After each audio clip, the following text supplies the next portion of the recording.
Bueno, como les digo, bueno, ya lo saben, vamos a ver primera parte del año, Antiguo Testamento. Lo que vamos a hacer es un panorama del Antiguo Testamento. Nosotros no vamos a ver algo muy profundo, no vamos a salir de aquí expertos o eruditos en el Antiguo Testamento, muy lejos de eso, simplemente vamos a tener un panorama, no nos da el tiempo, tampoco es el ámbito donde tengamos que ver esto, hay otros ámbitos para eso, más específicos y especiales. Nosotros vamos a tener justamente eso, un panorama. ¿Para qué? Poneme la... bueno, arranca así. Bueno, antes de ir a esto, ¿para qué estudiaríamos el Antiguo Testamento? Bueno, podemos decir, bueno, porque es parte de la Biblia, sería una buena respuesta. Pero entre muchas respuestas que podríamos dar, una de las más quizá precisas es porque fue la Biblia que Jesús utilizó. ¿Sí? El Antiguo Testamento fue la Biblia que Él utilizó y que sus discípulos, que los apóstoles, que los escritores del Nuevo Testamento utilizaron. De modo que el Nuevo Testamento, por ahí no lo vemos nosotros, pero el Nuevo Testamento está afianzado en el Antiguo Testamento. ¿Sí? Alguien dijo que el Nuevo Testamento está oculto en el Antiguo Testamento y el Antiguo está revelado en el Nuevo.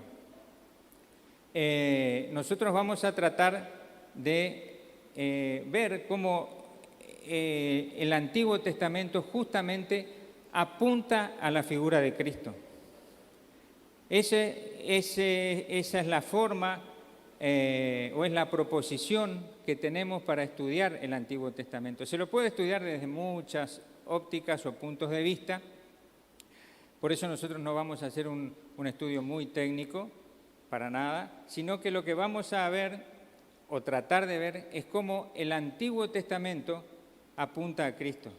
Porque en definitiva, y como hoy decía Mario, eso es el pacto eterno que Dios ha hecho con los suyos, con sus elegidos, ¿verdad? A partir de la figura de Jesucristo, a partir del cual ya no hacen falta más sacrificios y a partir del cual la ley de Dios queda grabada en nuestro corazón. Vamos a empezar definiendo este tema del concepto lo que es el antiguo cercano oriente. ¿Por qué? Porque en esa zona del planeta y en esa época de la humanidad se desarrolló el drama bíblico. Es ahí, en ese lugar, donde se desarrolla el drama tanto del Antiguo como del Nuevo Testamento. Toda la Biblia se desarrolló ahí. Y esto que se conoce como el Antiguo Cercano Oriente no es más que una zona geográfica del planeta en el que surgieron las primeras civilizaciones. ¿Sí? Y se sitúa ahí casi que entre tres continentes, Asia, África y Europa. Vamos a hablar de un tema, hay esa zona en donde se desarrolla lo que les digo, el drama bíblico, se la conoce normalmente como la medialuna fértil. Bueno, esta es una zona, la que ese nombre debe tomarse en un sentido así convencional solamente, ¿no? Y son todas esa zona, ocurre la zona que les decía recién, donde se iniciaron las primeras civilizaciones. Esas civilizaciones tuvieron la característica de que empezaron a manejar la agricultura, empezaron a conocer y a manejar la agricultura, empezaron a establecerse en centros urbanos, ¿sí? Empezaron a utilizar los metales, la metalurgia, empezaron a conocer la metalurgia y a producir los metales y generaron también o inventaron, digamos, la escritura. Todos esos factores ayudaron enormemente al desarrollo social y económico de la región, ¿no? De esa región. Pásame la otra. Esa zona que está ahí enmarcada acá como una media luna eso es lo que se conoce como la medialuna fértil, ¿sí? El antiguo Cercano Oriente, en todo caso, es más grande, ¿no? Es una zona más por acá, pero específicamente lo que la Biblia nos cuenta transcurre prácticamente acá. Si uno compara la superficie de esa zona con la del planeta, realmente todo lo que la Biblia cuenta sucedió en una zona muy pequeña, comparada con el planeta, ¿no es cierto? Con la superficie o la extensión de tierra del planeta. Dale la otra. Bueno, ahí se desarrollaron estas culturas, como les digo, porque justamente había condiciones que lo permitieron, ¿sí? Entre ellos las condiciones geográficas y en el caso de la agricultura, la fertilidad de los suelos, hicieron eso posible. En esa zona, de la que llamamos medialuna fértil, empiezan a darse las primeras, como les dije, la urbanización, empieza a desarrollarse la urbanización y se empiezan a desarrollar en lo que se conoce como ciudades-estado, ¿sí? Entonces, eran unas ciudades que para hoy, quizá para algunas sí serían grandes para nosotros, pero otras no eran tan grandes para lo que hoy nosotros conocemos como ciudades. Y cada ciudad tenía un rey, y entonces por eso es que ustedes podemos escuchar hablar de muchos reinos en muy poca superficie, ¿sí? Porque cada ciudad tenía un rey, o la autoridad se la llamaba y se la consideraba como rey, ¿no es cierto? Bueno, entonces la forma de vida nómade, que era muy común en aquella época, ¿sí? Recordemos que los nómades eran pueblos que se movían de un lugar a otro porque necesitaban, por ejemplo, pastos para sus animales, entonces tenían que moverse, o agua, según sus necesidades, en una época en que la producción o los bienes estaban básicamente o estaban basados en la ganadería y en la agricultura, muchas comunidades tenían que moverse para que sus ganados coman, ¿no? Si no sembraban y no producían, tenían que moverse.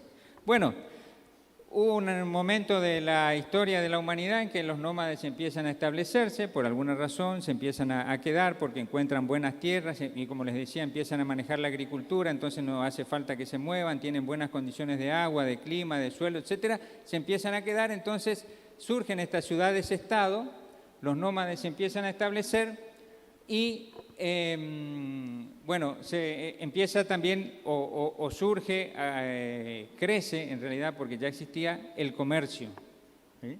Bueno, nosotros estamos hablando acá para el año 2800 antes de Cristo. Esto que yo les estoy contando más o menos transcurre allá por el 2800 antes de Cristo. Y para esta época, y este es un dato importante, ya existían los templos y palacios. No solo que existían, sino que eran el centro de la vida religiosa, política y económica de la ciudad-estado. Ese es un dato que después va a aparecer un poco más adelante. Pásame la otra.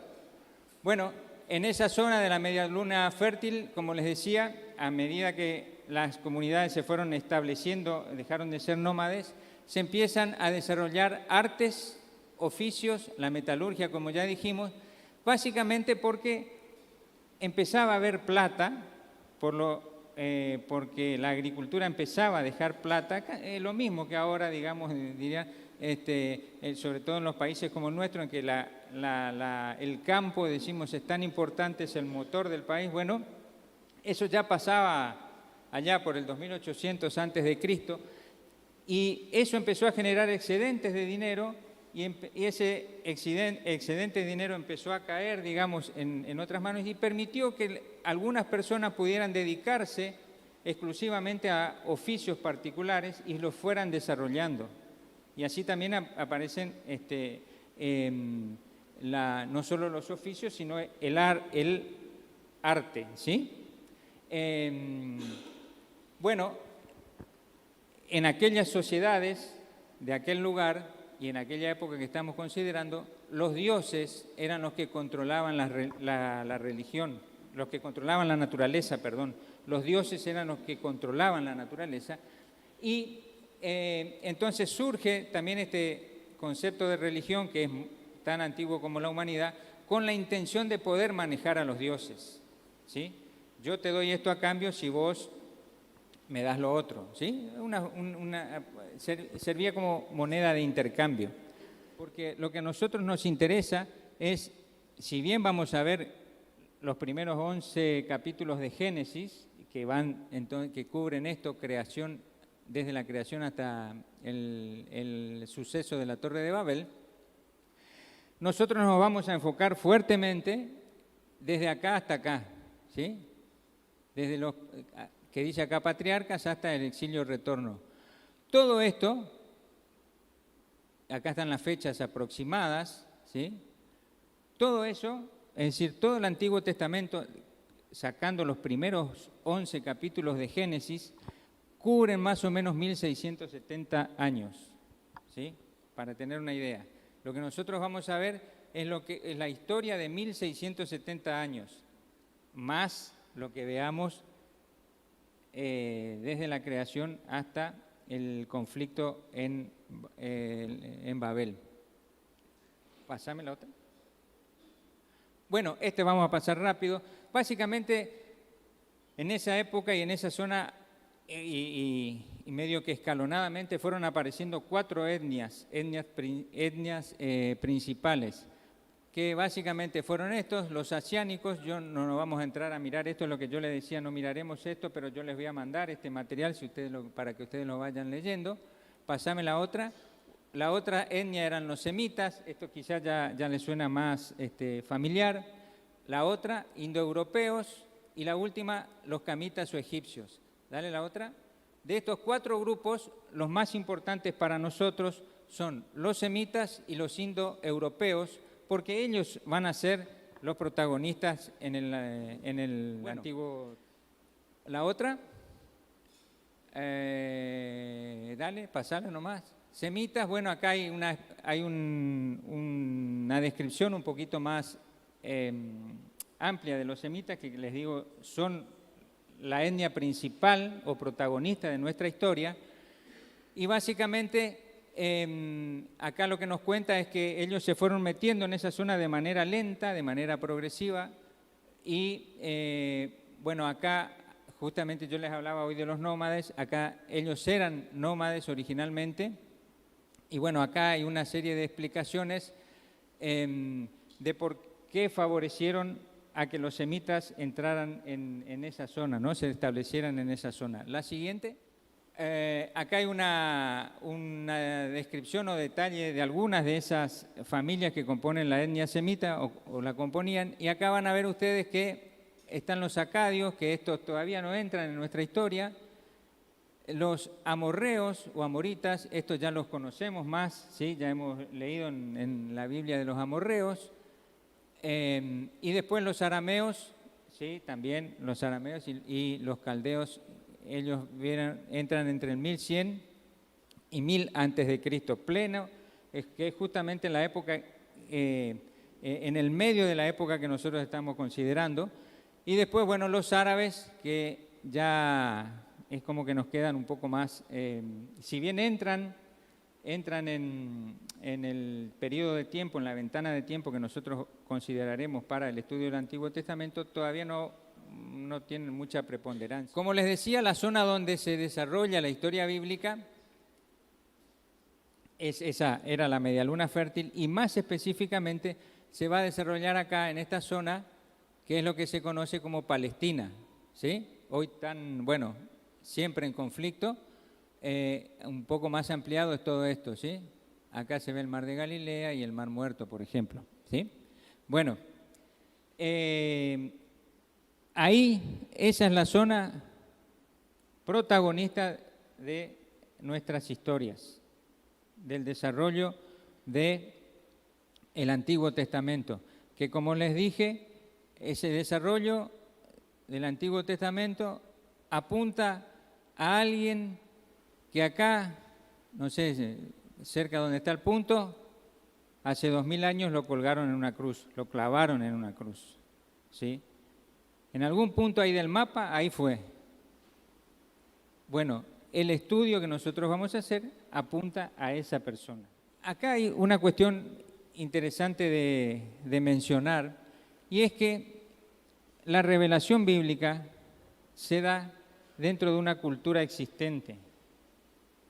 De modo que cuando Dios viene y se revela, en todo caso a Abraham, por ejemplo, no lo hace de una manera violenta y diciéndole, lo que vos crees y haces hasta ahora, se terminó acá.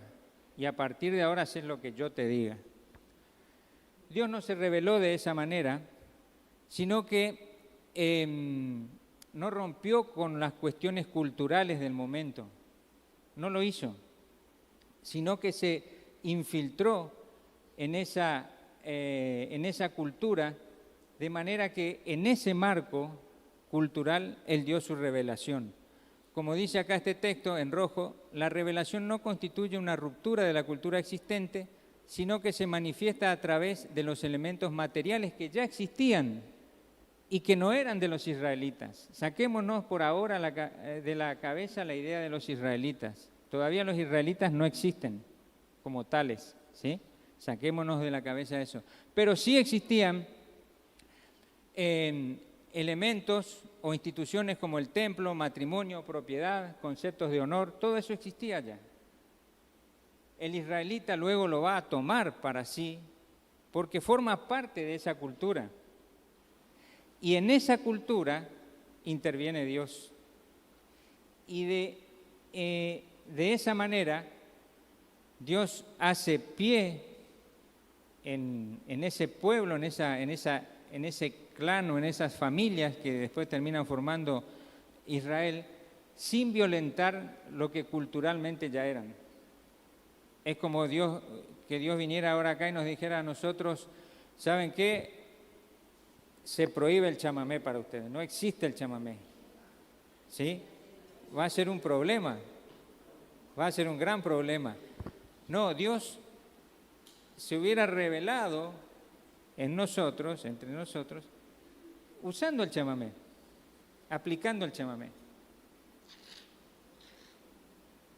Es un ejemplo quizá muy básico el que doy, pero lo que trato de hacer ver es que Dios no vino y tiró una bomba y todo se rompió y se destruyó en lo que hace a la cultura que existía en aquellos tiempos. La siguiente, bueno, como les decía, dos instituciones anteriores a los israelitas ya existían para cuando Dios interviene con Abraham, por ejemplo, ¿sí? Y uno es el templo y otro el palacio. Que el templo era en las religiones que existían, estoy hablando de las religiones que existían, no piensen en el templo de Israel que construyó Salomón y que no piensen en eso, estamos muy lejos de eso. Estos son los templos paganos, ¿sí? Ya habían y eran el centro político, cultural y religioso y hasta económico de la época. Ahí se concentraban la gente que escribía, los escribas, digamos, ¿sí? Y el palacio era algo parecido, solo que concentraba poder político y militar, lo que el palacio el palacio no tenía el poder militar, el templo no concentraba el poder militar, el palacio sí. Y ambas instituciones en esas ciudades-estado eran las que manejaban la economía, ¿sí? Y eran los que de alguna manera organizaban a la gente en las distintas tareas que tenían que hacer, ¿sí? Ya sea agricultura, sea metalurgia, sea hilandería, digamos, ¿sí? De eso se encargaban los centros políticos y religiosos que eran el templo y el palacio, organizar eso.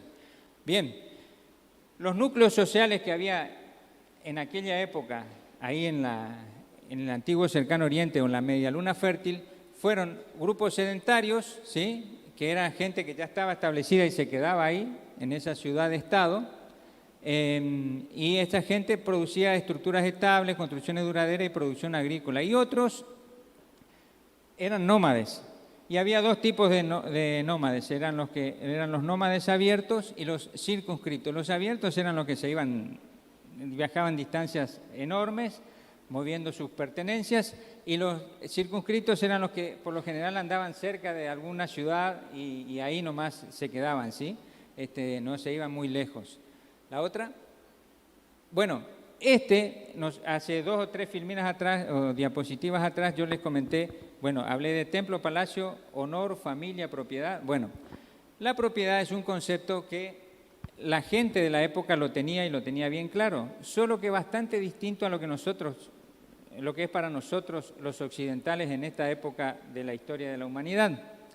Para ellos no se concebía que una persona, un individuo pudiera tener un terreno, un lote, un campito. No se concebía en general que una persona fuera dueña de una propiedad, sino que quienes eran dueños de la propiedad era el clan o la familia, ¿sí? La sociedad.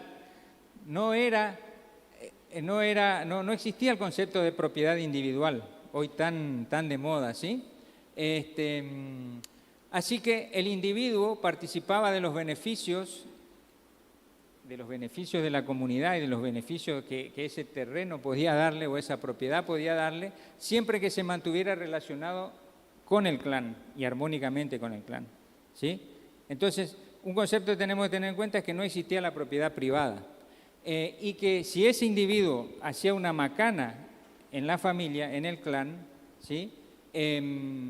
Eso repercutía y a veces podía ser irreparable en toda la comunidad. Hoy cualquiera de nosotros comete un crimen y vamos presos y bueno, afectaremos a algunos en general, sí, pero la ciudad de Corrientes no se va a ver mayormente afectada si yo voy preso, ¿sí? Ni tampoco si van presos algunos de ustedes. Pero en aquella época cometer un crimen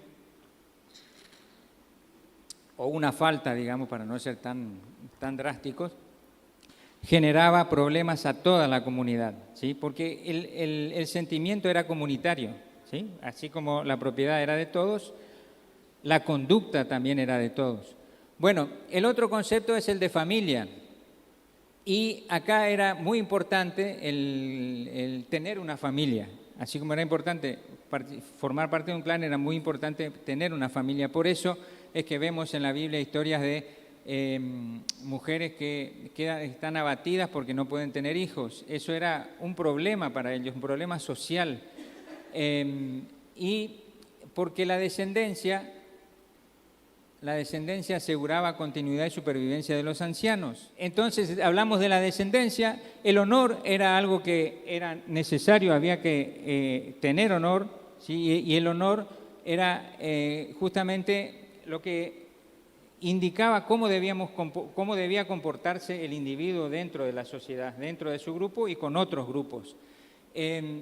Eso generaba un montón de problemas de relación con otros clanes cuando surgía algún problema.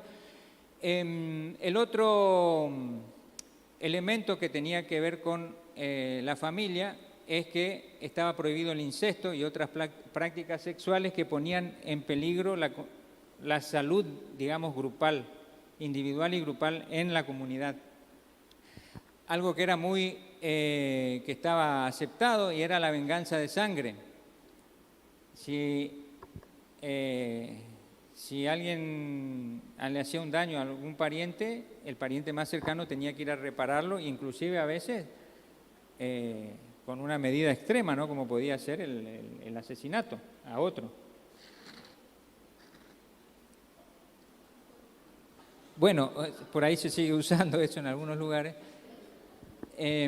Bueno, y todos estos aspectos que estuvimos viendo acá, lo que pretendían hacer era formar una barrera a la comunidad, ¿sí? Que la conducta sea, que uno viviera bien para que la comunidad no sufriera. La otra, bueno, el otro aspecto que aparece acá allá en el antiguo cercano oriente es que había muchos dioses, ¿sí? Había dioses con apariencia humana, tenían las mismas debilidades que nosotros, y estaban ordenados por ahí en 4 distintos niveles. A esto no lo vamos a ver, ustedes lo pueden ver después. Pero esto es importante, que los cultos del antiguo Cercano Oriente no eran religiones, sino un sistema de creencias. Era nada más que un sistema de creencias, algo así como hoy dijéramos el Gauchito Gil, algo así, ¿sí? Para traer algo parecido a nuestros días. La siguiente, bueno, como no había, bueno, Dios nos estaba revelando en todo caso todavía, y como no había, como les digo, religiones formadas con doctrinas sólidas en aquel entonces, hay que ver que cuando Israel forma su tradición teológica lo hace más tarde que lo que por ahí pudieron hacer otras naciones, y eso de alguna manera influyó en la cosmovisión teológica que Israel fue elaborando, ¿sí? Israel, como dice acá, tuvo una actitud de asimilación y contraste con los textos y tradiciones ya existentes, ¿sí? De alguna manera, Israel fue copiando algunas cosas que ya existían, ¿sí? Pasame nomás la otra. Y acá vamos a pasar a una segunda parte de la actividad de hoy, que, volvemos para atrás, que tiene que ver con la introducción al texto. Nosotros, todo lo que vimos hasta acá, como les dije, fue una rápida mirada de introducción al mundo del Antiguo Testamento, ¿sí? Tenía que ver más con una mirada histórica y algo geográfica. Ahora vamos a mirar un poquito lo que tiene que ver con la introducción al texto del Antiguo Testamento. Si uno compara la literatura hebrea, que viene, el Antiguo Testamento es literatura hebrea, no es la única, hay mucha más literatura hebrea, pero el Antiguo Testamento es literatura hebrea, con la del Antiguo Cercano Oriente, con la que existía en el Antiguo Cercano Oriente, se va a ver que desde el punto de vista literario el Antiguo Testamento es único. Ninguna otra cultura elaboró un texto literario o un conjunto de textos literarios como elaboró Israel con el Antiguo Testamento. No hubo ninguno. Pero a la vez, como decíamos recién, no fue original, porque fue influido por escritos que ya existían de otras culturas antiguas. Nosotros por ahí no lo vemos, o como no tenemos este dato, cuando leemos algo en el Antiguo Testamento, en la Biblia, nos parece que es original. Sin embargo, hay mucho que es traído de otras partes que ya existían, de otros textos que ya existían. Esta influencia fue solamente en un sentido, es decir, el entorno de Israel influenció en Israel para que Israel elaborara el Antiguo Testamento o sus textos sagrados, pero no fue al revés. Israel no influyó en las demás culturas para que ellos realizaran sus textos sagrados o sus textos religiosos. Esta influencia fue solamente de los vecinos de Israel a Israel y no de Israel a los vecinos. Bueno, sin embargo, dijimos recién que el Antiguo Testamento es original en cierto sentido. ¿Y por qué es original? Porque vamos a contestar 3 preguntas. La primera es ¿por qué escribió Israel? Y básicamente que Israel escribió para contar la intervención de Dios a su favor, cuando Dios interviene para salvarlo. Dicho de otra manera, y es lo que está ahí en rojo, Israel escribe porque Jehová o Yahvé salva. Por eso escribe su historia, o esta historia, por eso Israel la escribe, ¿sí? Como les decía, hoy en el Antiguo Testamento fue escrito acá más o menos, bueno, acá dice 1400 y 250, que es otra propuesta de fechas, pero es más o menos en un periodo de 1600 años, ¿sí? Bueno, y Israel escribe justamente a medida que va tomando conocimiento de la obra de Dios, que va haciendo Dios en Israel, y a través de Israel, Israel va escribiendo esos sucesos, ¿sí?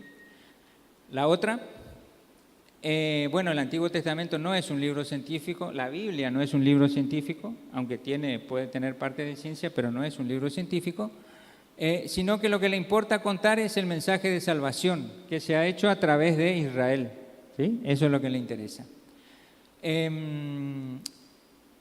Israel fue adquiriendo conocimiento que luego escribe, primero lo habla, después lo habla, lo cuenta, lo transmite de manera oral y después lo escribe.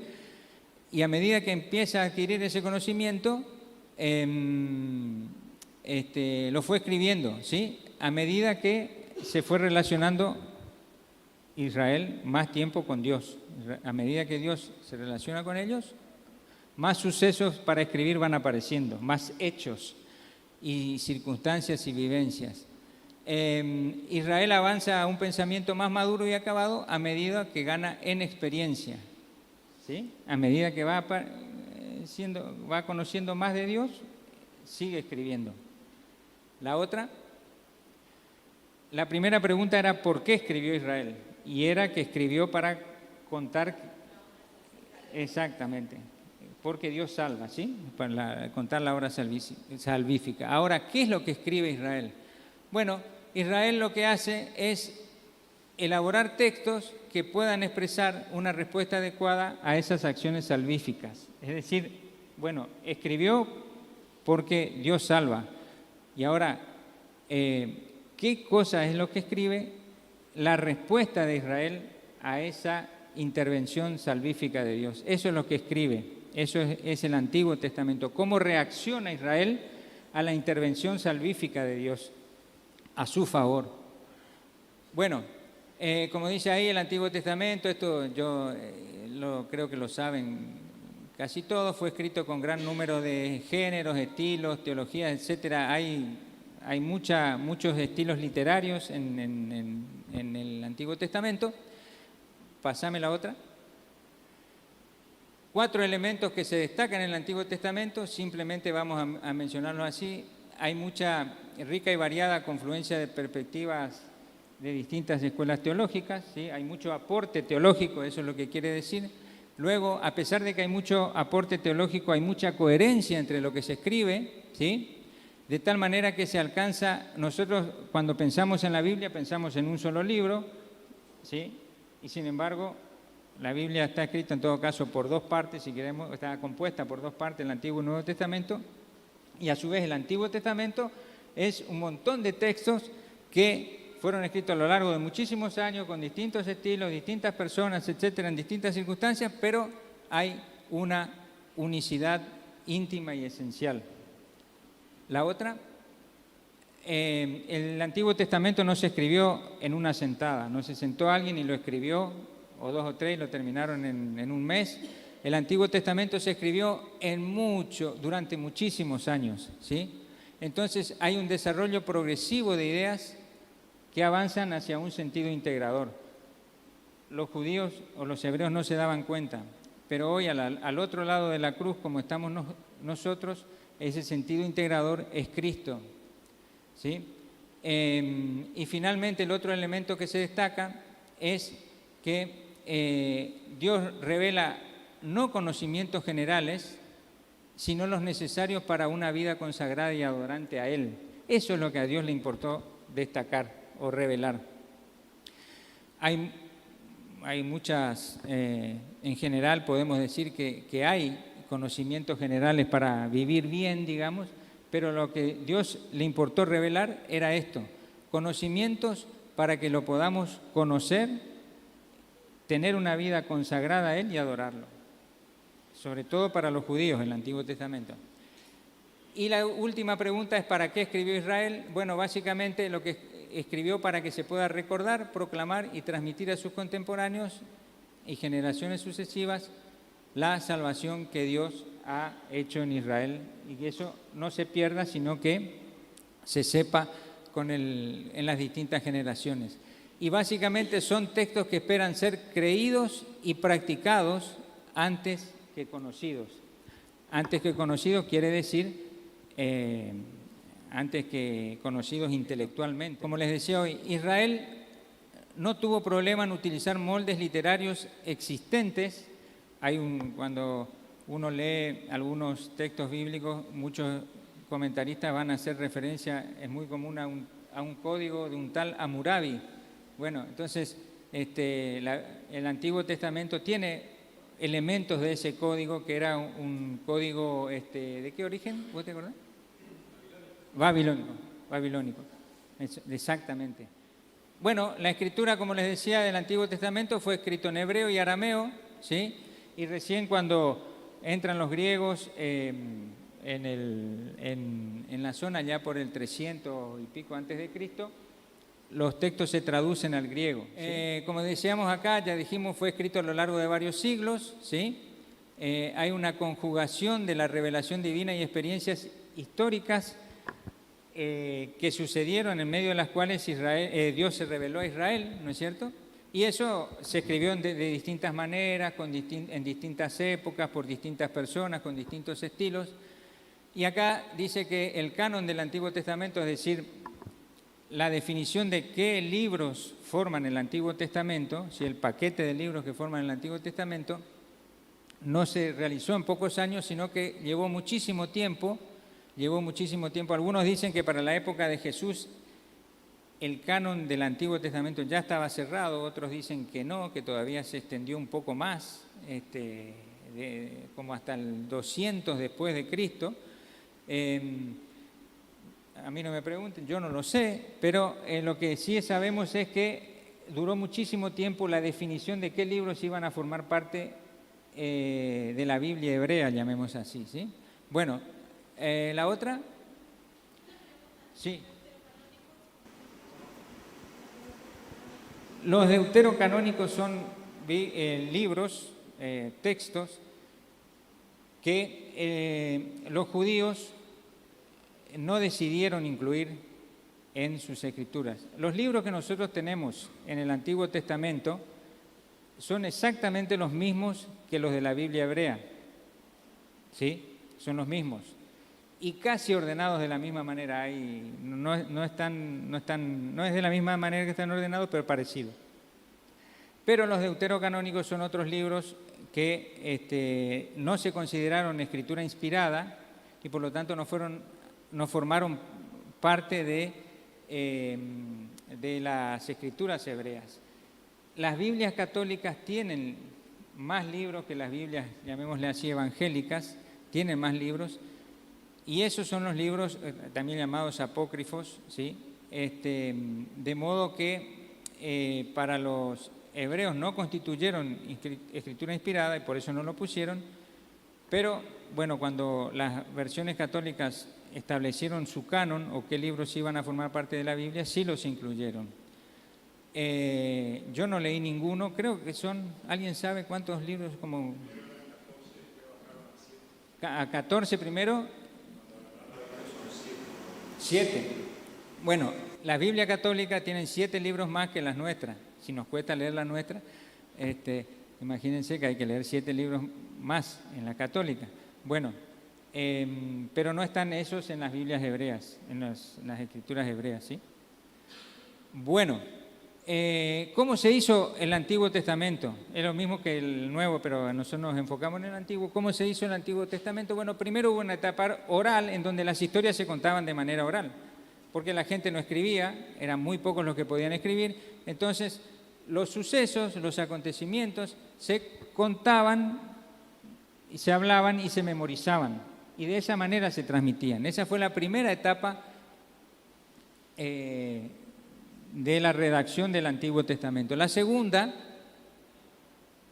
fueron, como les decía yo, la segunda, ahí, a medida que empieza a desarrollarse la escritura, que los nómades empiezan a sentarse y empieza a haber vida más sedentaria, se empiezan a escribir los primeros documentos, no solo de la Biblia, sino de toda la literatura que había en ese entonces.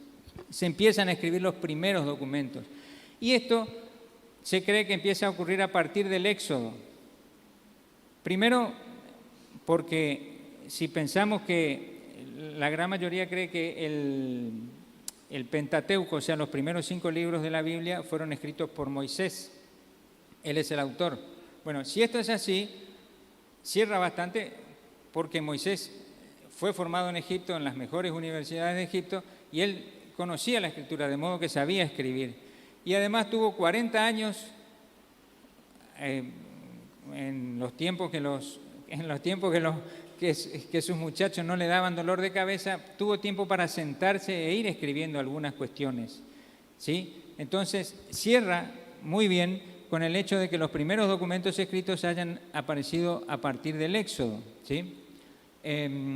Por supuesto que esto va a tener un auge mucho más grande cuando Israel se establece, en la época de David, cuando aparece fuertemente el palacio, el rey, todo como les decía, la escritura, artes y todas esas actividades se fortalecen, pero ahora estamos en el desierto, así que lo que haya escrito Moisés lo escribió un poco con arena porque se les podían ensuciar los textos, porque realmente ellos estaban caminando hacia la tierra prometida.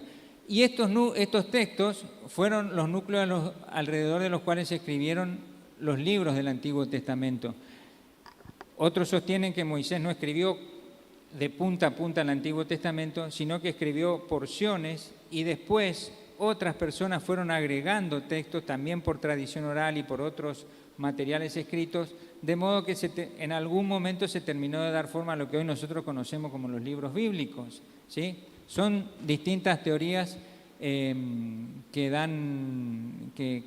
tienen explicación y que pueden ser, ¿sí? Bueno, la otra y la última etapa del proceso de redacción del Antiguo Testamento es el de las grandes unidades literarias, y que es lo que les digo cuando ya Israel se estableció. Acá sí acá ya tenemos que pensar en Israel como tal.